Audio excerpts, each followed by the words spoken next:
na tayo sa Didipio, Cebu.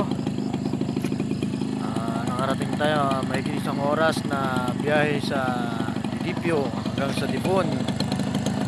Dahil ang ating bitbit na motor ay isang 2-stroke na Yamaha. Ito ang